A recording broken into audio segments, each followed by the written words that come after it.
with them, and they will try to help you and coach you through anything. I have done a lot of Zoom and Teams meetings, but this is the first time I've been on this side of doing a WebEx. I'm usually on the other side as a conferee. So I've told them to be brutally honest with me if we get off track technically. I thought we would start today with just going on around the room and introducing ourselves. So, Will?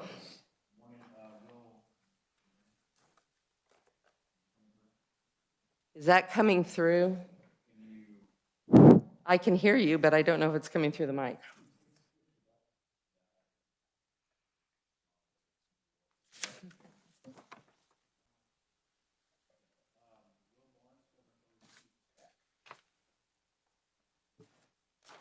Frank Burnham, I'm the Director of Facilities for the Kansas Department of Administration.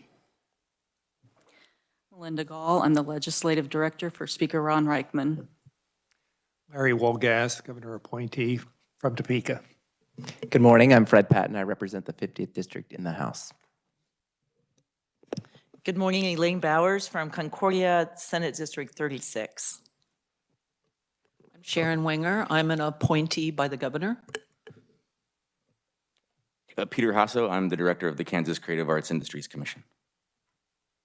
Chase Blasey, Senate President's Office. Tim Graham, I'm the Legislative Director for Governor Kelly, but I'm appointed by the Minority Leader's Office. Gary Dieter, Secretary for the committee. How about the staff? Could you introduce yourself? Good morning. I'm Heather O'Hara with Legislative Research.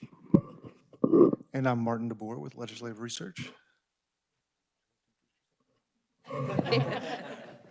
Morning, I'm Chris Wagner from the Office of Revisor of Statutes. It takes a whole lot of us to get all this work done. So, and thank you for being here. I assume some of you are our conferees, and we look forward to hearing from you. You should all have in your packet before you the agenda.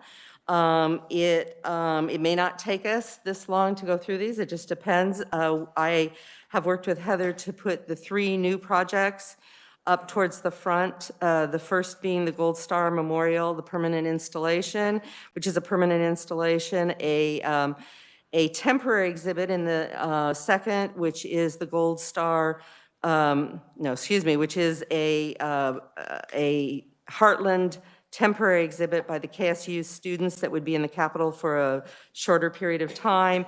And then the final one is a commemorative suffragette monument that would be a permanent installation, is being requested. So if you are ready, and then most everything after the lunch hour is things that have been on our agenda that we want to just follow up on and let you know. This committee has made decisions as we've gone in terms of time. At this point, we're scheduled to have lunch from 12 to 1:30. If it turns out we're far enough in this agenda and you want to keep going, if the staff's okay with that and that we end earlier, we can do that too. So that just depends on what you all want to do. I'm here for the duration no matter what. So I hope that this goes smoothly, and I think we're here to start with the first project, which is the Kansas Gold Star Memorial Permanent Installation.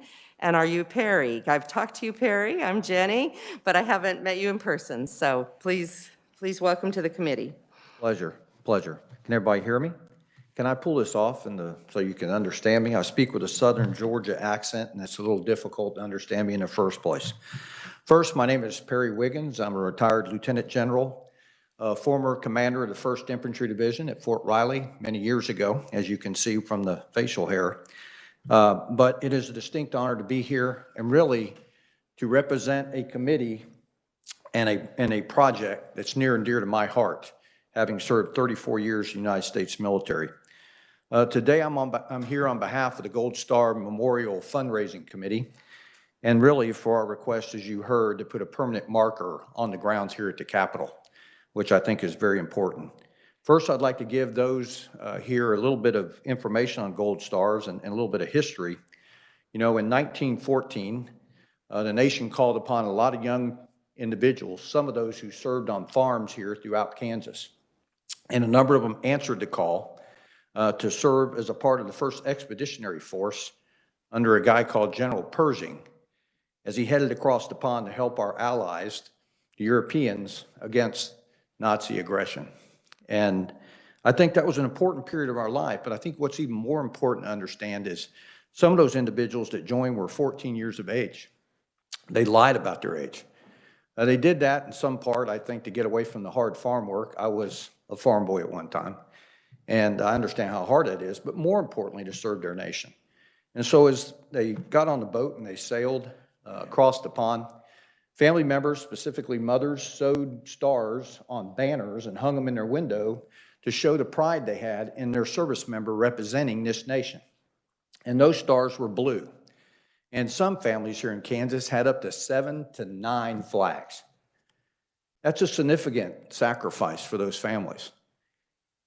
But as a service member was killed in the service of this nation, that color changed from a blue star to a purple star. And that's a sobering thing. But it was a simple, solemn act done by a mother, and that recognized to the rest of the nation that that family had served and served honorably and had suffered the ultimate sacrifice, which is the loss of a loved one. Now, a great sacrifice, which is the loss of a loved one. Now, a great part of this nation, a great part of this state does not understand that because less than 0.5% raises their right hand and serves this nation, volunteers to serve this nation. So it's important that we as a nation, as a state, embrace those individuals and recognize them accordingly. Now, Kansas is one of only a few states that does not have a Gold Star Memorial on its Capitol grounds. That's not an indictment, it's merely a fact. And it's a fact that we need to correct here in this state because we are a military-friendly state, and today we have young servicemen and women standing on point for this nation, thousands of miles away from their home here in Kansas, who could give the ultimate sacrifice. And if they do, I think we ought to communicate to those members that